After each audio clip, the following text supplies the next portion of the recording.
everybody? Welcome to Capital of Combat. The name says it all. I'm Hakeem Branch. Rob Jarrell. And today we're going to preview this weekend's pretty packed fight cards. Plural. We got fights on Friday night and we got fights on Saturday night. Got two fight sports on Saturday night. Got UFC, well, MMA, and boxing.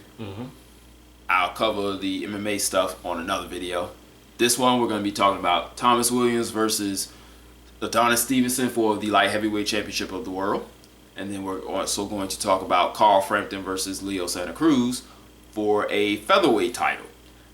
We'll mention the undercard fights as well. So let's get into that. Starting with Friday night, Spike TV. Take it away, Rob. All right, so we have the linear light heavyweight champion, Adonis, Superman, Stevenson, versus Thomas Williams Jr., whose nickname I can't remember. No, Top Dog. I'm sorry, Thomas Top Dog Williams Jr. Yeah. I knew it. I knew it was in there somewhere. And Adonis Stevenson won his last match versus Thomas Carpensey. Not really a big step up. It's more like a keep busy fight. Yeah. And Thomas Williams Jr. came off that hellacious 2-round knockout win versus Edwin Rodriguez back in April. Now, we're looking at two hard hitters going to here looking for knockout.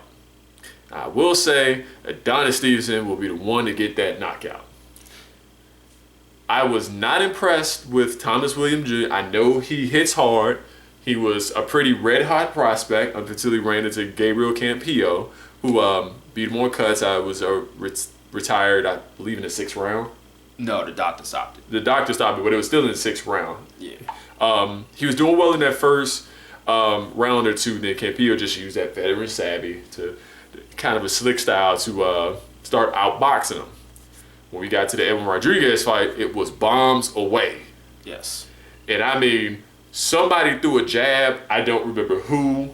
They didn't care. It was winging any punches you can wing. That is not good versus a guy versus Stevenson, because he's not only quicker than Williams, but he's better at setting up his punches. Yes. Adonis Stevenson is a very underrated boxer. You won't confuse him with Rigondeaux or Andre Ward or the two guys that just retired. Well, the one guy that just retired because another one's coming back. Well, he technically never left. That's neither here nor there. He's not a top level boxer, but he's a better boxer than he's given credit for. He sets traps very well. He uses his jab to set up those traps and his power punches when he gets aggressive. His footwork sometimes leaves something to be desired, but he can use it when he needs to. And we all know he can punch. Punch like a mule. And against someone like Williams, who we've seen get hurt by lesser fighters, that spells trouble. Like Rob said, he's not as great defensively. He's not as fast. But when he does get hit, he's pretty tough. Because him and Rodriguez were hurting each other back and forth. And he was able to weather that storm and get Rodriguez out of there.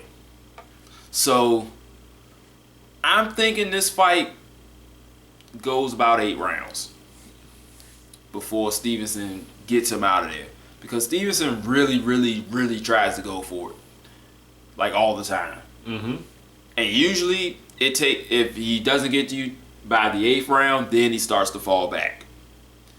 So I'm thinking he can get to Williams within 8 rounds.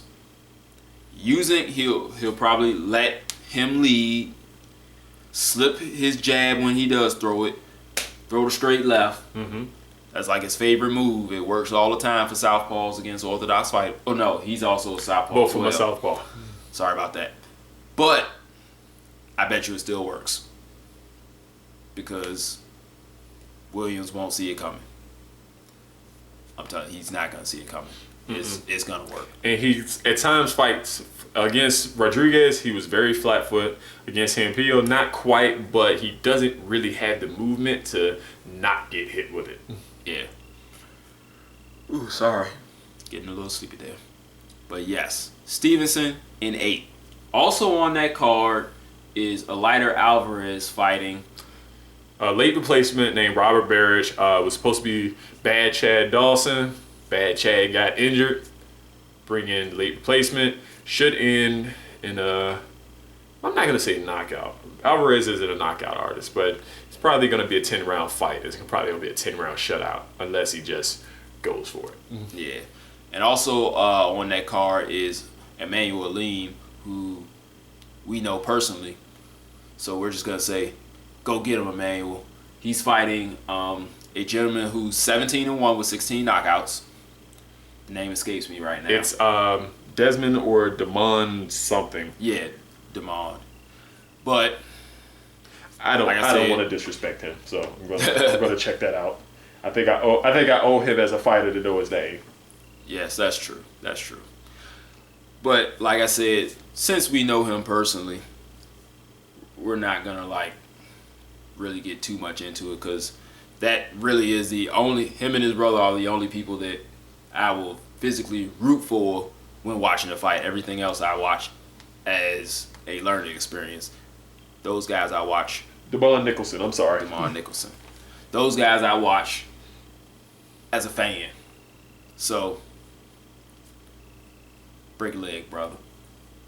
Saturday night, we got Cruz-Frampton, Leo Santa Cruz for the WBA super featherweight title. Not the super featherweight as in 130, the WBA super title in the featherweight division.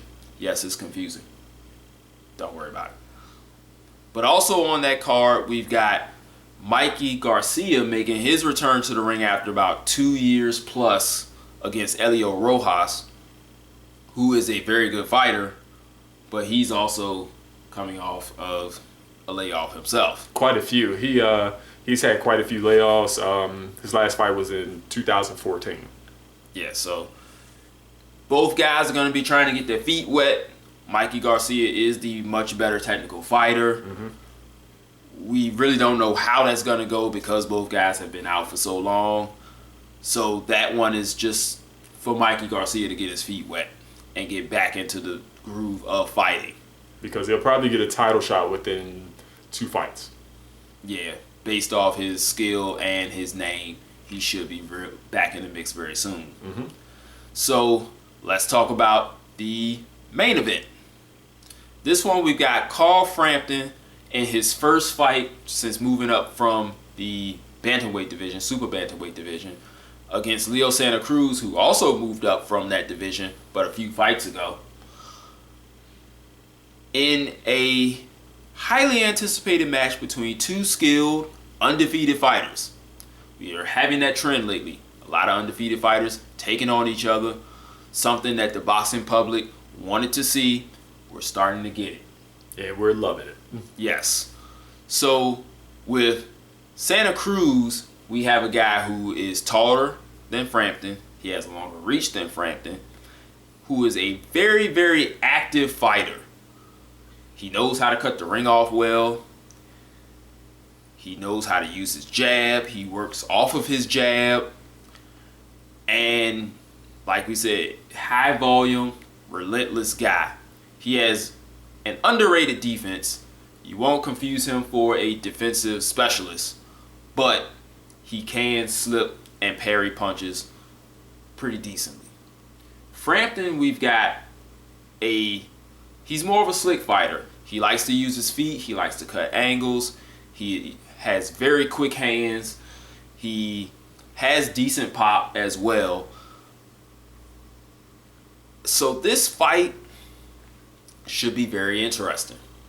What you got, Rob? Yeah, Cruz-Frampton is actually very athletic, like you said, very quick hands, faster hands, very fast twitch muscles, but he is susceptible. He can be hit wide open. He showed that versus Alejandro Gonzalez in the fight before he had with Scott Quigg. And that fight he was dropped twice. Yeah, in the first round. He recovered well. He adjusted and cruised to a decision, but he was caught cold early on in that fight. But unfortunately, with the fast twitch muscles, he can be carried into deep water late. And that's what you saw in the Scott Quigg fight. It was just the longer it went, he had stamina issues in that fight, and that's when Quigg came on, even though he won that split decision. You can't get tired with a guy like Leo Santa Cruz because not only is he a pressure and volume puncher, he works the body well. And if he could take away Frampton's legs, it's going to be a late round knockout. I would say maybe 10 or 11. Or it's just going to be, but rounds 8 through 12, he's just going to be in very deep water. Yeah, but before then, he should fare pretty well. He'll mark up Santa Cruz quite a bit, I believe, in those first 6 rounds. Yes, Cruz-Frampton is very accurate. Like we said, he has decent pop, so maybe he hurts Santa Cruz. That would be a very telling situation there. Mm-hmm. But from what we've seen of Santa Cruz, he has shown a decent beard because, like we said, he's not the most defensive guy, so he has been hit and he has been in some wars, but he will gut it out and most times outgrind the other fighter. Mm-hmm. He did that against Alvarez, who is a very good fighter. He blew away Kiko Martinez, who Cruz-Frampton fought twice. He knocked him out in 9, then he had his unanimous decision against him. But that was also at a lower weight class. So you can't really use that. Mm-hmm. And Martinez's style is really not like either guy. So it's just a common opponent. It's not really one to use as a measuring stick. So, like Rob said, this is late. It's probably going to start to get ugly. And I think we're both going with Santa Cruz on this one. Yeah, I'm taking Santa Cruz by late knockout.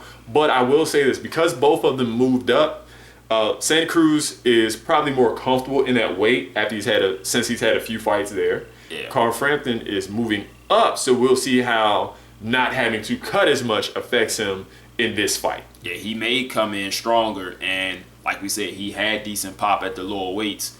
He might be even stronger. We saw what happened when Lomachenko moved up. He looked a lot stronger, looked a lot more solid, and he laid waste to Rocky Martinez. Mm-hmm. Leo Santa Cruz is a little bit better, I think, than Rocky Martinez. So if Frampton is able to go in there and put an exclamation point and stop him, he should put that division on notice. Definitely. Don't think that's going to happen, but it could. And it will be exciting. Yes. Either way, this is going to be a good fight. I have not seen a bad Leo Santa Cruz fight, and I have not seen a bad Cruz-Frampton fight. So put these two guys together, hopefully we get a real good fight. And I think we will get that real good fight because Santa Cruz is not one to tie up. Mm-mm. He doesn't like to let people tie him up. And so he's going to get his leather off. So it's going to be up to Frampton to counter him early and maybe draw up a big enough to lead to where when Santa Cruz starts to come on, it doesn't matter like he did with Scott Quigg. Mm-hmm. Or he drowns in the deep water. Either way, it's going to be entertaining. Let us know what you guys think. Hit us up in the comments section. That's all we got. Mm-hmm. So make sure you like this video. Subscribe down below. Hit us up on any of our social network platforms. Links down below and at the end of the video.